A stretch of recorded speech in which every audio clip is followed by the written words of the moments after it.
I'm gonna go ahead and assemble our filling. Got my mise en place all ready to go for this. My pork, which in the store for ground pork, I found something called cubed steak. They're just really ground pork, just flattened in these little patties. But so if you can't find ground pork, it might be labeled as that. I've got my cabbage in here. I've got my ginger, my garlic, and my green onions.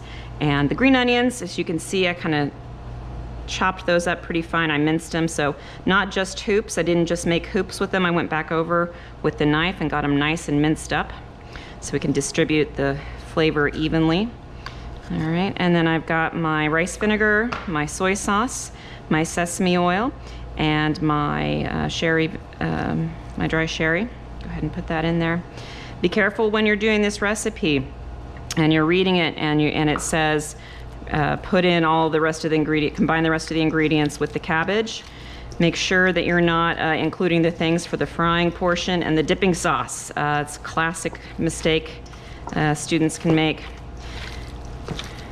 All right, and this is pretty wet, and it has you add a bit of either cornstarch or tapioca flour to kind of thicken it up a bit, because it also wants you to add a little bit of chicken stock for flavor. Kind of just depending on the wetness, hence one of the reasons why we removed that wetness from the cabbage. And it wants us to bring this together so it can be pretty tight in little balls. So I'm gonna put in a little bit more of my tapioca flour here.